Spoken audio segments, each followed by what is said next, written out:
He's Russell Wilson Jr. the third, the Seahawks quarterback. He joins us now. Did you do video games in college? Do you have a favorite? I hadn't played too many video games in college. I was kind of busy with the come on, with the school and then that playing two sports and all that. I didn't really have too much time. What is your video game of choice? Well, I have to say Madden, obviously. I was never really like a Call of Duty guy or anything like that. Oh, okay. But I would say, growing up when I was young, I played tons of Madden. When I was in middle school and all that. Who was your favorite team that you would play Madden with before you went to Seattle? Whoever helped me win. Well, give me a team or a quarterback that you loved. I love playing with Drew Brees. Tom Brady. Those two guys, they help you win. Did you ever pick the Seahawks defense to go against you? I actually did pick the. I haven't played Madden on a little bit now, but when I was younger, I used to like the Seahawks colors for some reason, and so I even being from Virginia, so I would pick them every once in a while. They had Sean Alexander back in the day and stuff, so that was always cool. How many more tickets do you have to get going back to Wisconsin to play the Packers? Well, most of those fans are season ticket holders, the people that I know back there. So those are true devout fans. So they're already going to the game. So I actually don't have to get too many this week. But obviously it'll be exciting to go back to Wisconsin, such a special place for me, a place that is near and dear to my heart. And we get to play a great football team, the Green Bay Packers, and they're coming off a big win and all that. So it'll be a great game. Big Ten title game. How did you explain that? Did you have any teammates who went to Penn State who roughed you up a little bit?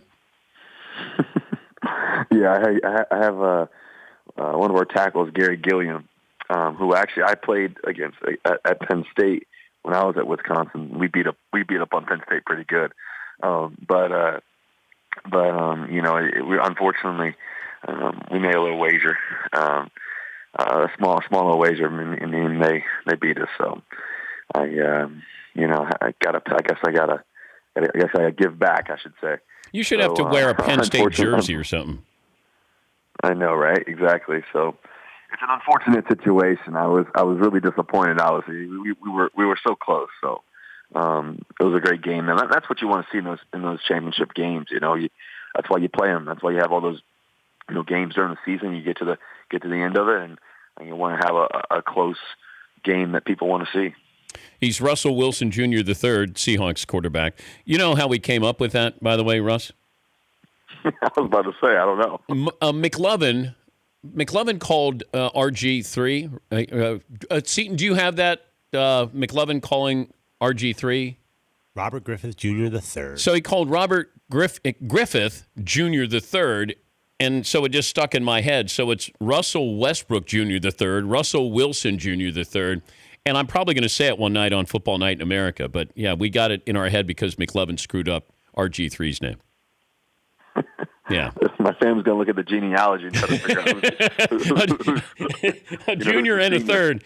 Yeah, exactly. Who's the senior? Who's the, all that? Who's the third? Trying to figure that one out. When's the last time you spoke to Earl Thomas? Just recently, actually. Obviously he's a competitor. It's disappointing to lose such a great player. I mean, he's, arguably one of the best safeties to ever play the game, and he's got a great player right next to him, Ken Chancellor. It's a sad situation because he loves the game and he's passionate. He wants to help us win. But, the great thing about Earl is he's going to be back soon. He's passionate. Not anytime this year, obviously, but, he'll be back and he'll do everything he can to rehab at the highest level. And obviously, he was just a little disappointed, and I think that more than anything, he's a tough-minded guy, and he'll be back stronger than ever. How's life for you, by the way? It's great, man. It's right now we're focusing on winning football games, and that's the focus, and trying to finish strong. Obviously, that's and so when you're winning, things are great. And, I'm just grateful that I got such great people around me. Obviously, I'm grateful that. That you get so much love around you, and you're passionate about the game that you get to play too as well. So, life is A-okay. You got names picked out for the baby? Wouldn't tell you if I did. What? Maybe I'll name it after you if it's a boy. Who knows? Do you know if it's a boy or not? Can't tell you that. Can't tell you that. All right.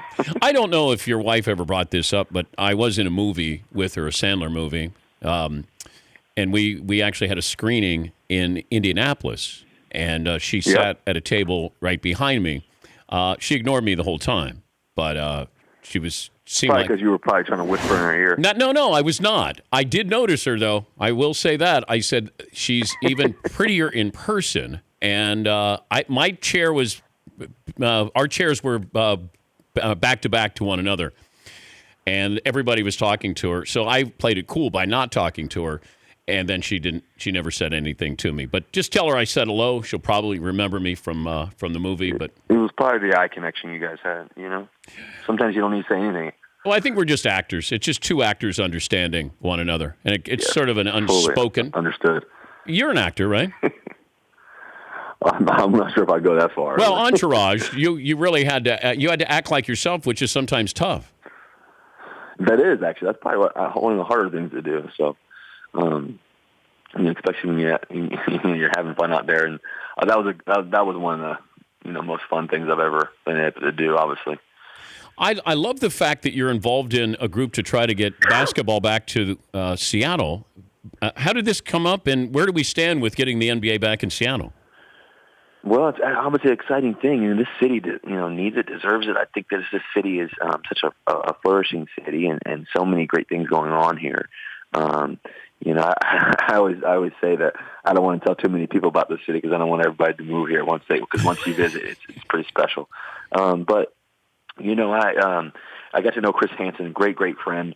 That I got to know over the past a couple years here, and Chris and I, I've always told him that, I wanted to, find a way to have, own a team one day and hopefully multiple teams. And that's one of my passions after I'm done playing and all that kind of stuff. And so anyways, obviously the Seattle fans are so passionate about the Sonics. I mean, everybody, you go around, you go to the mall, you go anywhere, go to dinner, people wearing jackets, hats all the time, the throwback, jerseys, all that kind of stuff. And it's been on both of our hearts and also Wally's too as well, and the Nordstrom family and stuff. And it's been on our hearts to help try to bring this team back and bring an NBA team here. And I think there's so many great things about it too. When you really think about it, Dan, there's, when I was a young kid, I wrote a cool article on Players Tribune about it, but it's called Boom Shakalaka. But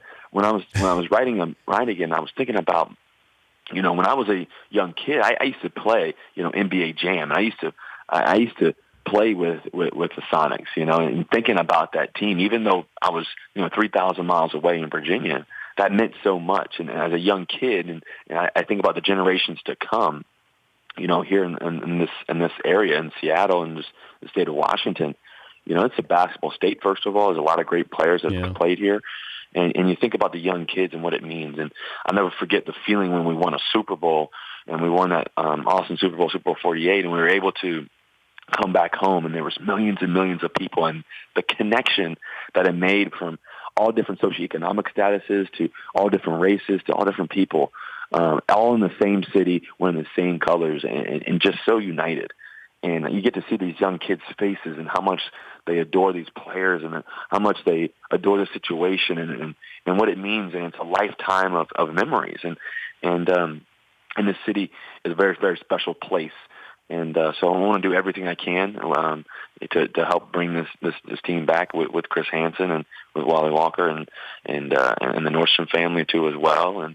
But is it going to be hopefully bring an NHL team too? But is it an expansion franchise, or would you get a relocation NBA team? Well, first of all, we got to build the arena, and so that's you asked, what's next, and so we have all the land and all that, and so that's the exciting part. There's only one thing that we really need, and that's the vacation for the street, and so all the people in the city, ever since kind of been able to announce that I was part of it, and I'm partnering with this crew. everybody in the city is so excited. You go to dinner and people are like, man, we got to make this thing happen in the city. We got to get the street vacation and all that. So it's a big deal, and it's a game changing thing, and it'll bring more. You think about the city too. There's a lot of homeless people here too as well. It could potentially bring more opportunities for people, for jobs and all that. So it's a really cool situation. It's not just about basketball games or hockey games. It's about people's lives and changing hearts and souls too as well, and bringing people, uniting people together. So the city, I think, it needs it, and we got to get the street vacation. That's the most important thing, because that way we can build the arena. We have a state-of-the-art arena that we've been working on, and that's going to be, probably the most amazing arena you could ever go to. It's going to be really, really special. So we got to make that happen, and at the meantime, also win football games too. That's the main focus right now. Can you dunk? If I'm on one of those, you go to if you go to a New York Knicks game, you see those people bouncing on little springs. That's me. That's me. Oh, so you can't put one of those out there. You can't dunk? I can get up there. I don't know. I can palm the ball. I was more one of those assist guys. You were John Stockton, is what you were. Yeah, I'm like CP3. It's like that's I like to dish it. I'll go flash and go score for you. Hey, good luck against the Packers. Good luck with this venture as well. And as always, tell your wife I said hello. Okay, I will. Thanks so much, guys. Great talking to you. Go Hawks. See you in Houston. That's Russell Wilson Jr. III. The Dan Patrick Show, weekday mornings on Audience.